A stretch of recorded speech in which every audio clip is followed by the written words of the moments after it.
l'Iran frappe en profondeur, l'Iran frappe des objectifs divers sur tout le territoire israélien avec des nouvelles technologies qui, à mon avis, n'avaient pas été sous-pesées dans la planification militaire.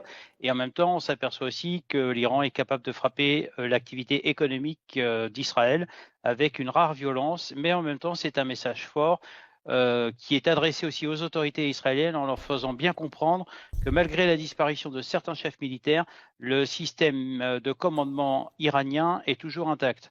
Maintenant, il est très difficile, vous savez, de faire des hypothèses concernant cette escalade en cours pendant ces affrontements. On a enfin, on va dire, un volet diplomatique qui semble s'ouvrir du côté des Européens à Genève, en espérant, si vous voulez, malgré les résolutions du Conseil de sécurité, trouver un compromis parce que la région s'aperçoit, et peut-être Benjamin Netanyahou est en train de s'apercevoir que finalement, il a beaucoup trop sous-estimé les capacités de riposte de l'Iran. Il est peut-être temps enfin d'ouvrir des négociations. C'est ce qui est peut-être intéressant à partager ce soir comme information.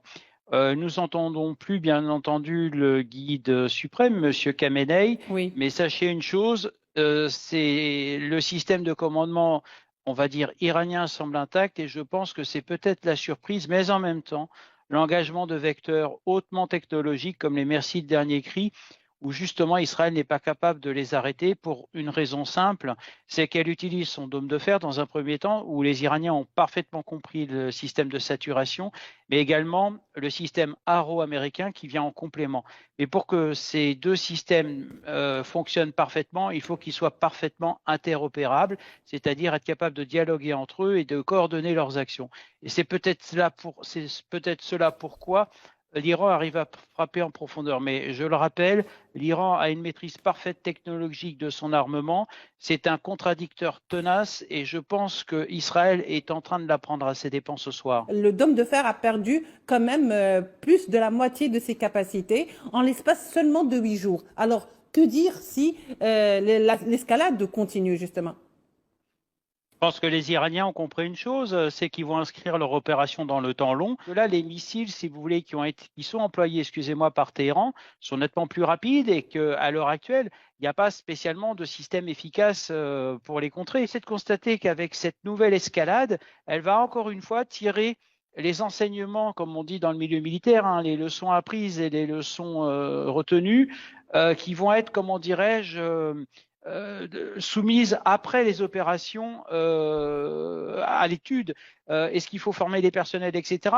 Peut-être que le dôme de fer ne fonctionne pas bien aussi pour des raisons différentes que nous ne connaissons pas. Je n'ose pas parler de cyberattaques parce que c'est un système qui est très particulier et hautement technologique. Mais en tous les cas, ce qui est inquiétant pour Israël, c'est qu'aujourd'hui, le sentiment, les Iraniens ont peut-être réussi un tour de force en faisant penser à la population israélienne qu'elle n'était plus protégée par cette avancée technologique qui jusqu'à présent dominait sa sécurité.